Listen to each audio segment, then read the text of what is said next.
Tere kõigile õhtupoole, ilusat õhtupoolikut. Meil on väga hea meel 3 korraldaja poolt.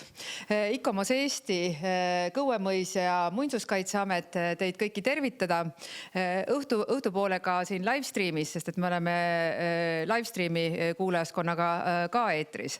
Et juba hommikust alates 8:30 on meil militaarpärandi seminar käinud. Mina olen Ave Paulus, ICOMOS Eesti president. ICOMOS Eesti koostöös Muinsuskaitseameti ja erinevate partneritega on juba 2 aastat korraldamas ürituste sarja Päästkem pärand, mis ühelt poolt näitab erinevaid pärandi väärtusi ja teiselt poolt arutleb selle pärandi säilimise ja tuleviku üle. Eelmisel aastal oli meil mõisapärand, taluarhitektuur, selle aasta alguses tööstuspärand ja nüüd oleme me militaarpärandi juurde jõudnud. Mul on väga hea meel, et me seda militaarpärandi seminari teeme koostöös Muinsuskaitseametist Liirenteri ja Muinsuskaitseameti, Kõuemõisa ja ICOMOS Eestit ühendava Mirje Tammoruga. Ja ma annan sulle järgmisena sõna. Aitäh! Suur rõõm on tegelikult sellist väärikat seltskonda meie väikeses armsas Kõuetriigi mõisas näha.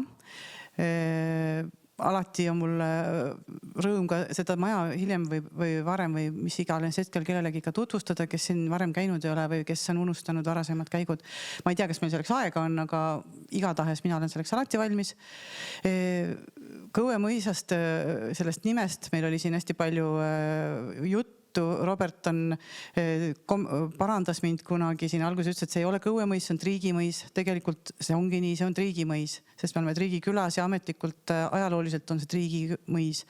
Aga et mitte segadust tekitada turistides ja meie külalistes, kes kipuvad minema Triigimõisa, mis on Lääne-Virumaal, siis, ja pärast jõuavad lõpuks siia õudselt vihastena, siis mina neid siia ei taha selliste vihastena, siis me nagu leidsime, et väga mõistlik on seda kasutada nime kombinatsiooni Kõue-Triigimõis või lausa Kõuemõis. Nii et kõik on, me tahaks lugeda kõik õigeks.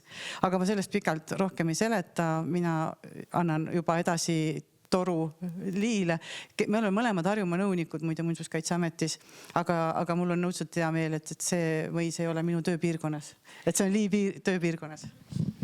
Jaa, tõesti, see on minu tööpiirkond ja mina olen käinud siin, ma olen 20. aastat ametis tööl ja ma mäletan, kui siin kasvasid nõgesed ja siin katus oli sisse kukkunud ja Belarus oli siin 2 hoone vahel.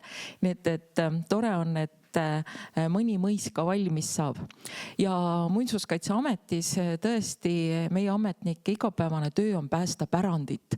Nii vallasvara kui kinnisvara ja täna oli siis üks lõik sellest pärandist militaarpärand. Et Harjumaa, nii nagu kogu Eesti, aga see kant ka siin Kose kihelkond, kus me praegu viibime, et siit on tõesti sõjatee käinud üle oi kui palju kordi.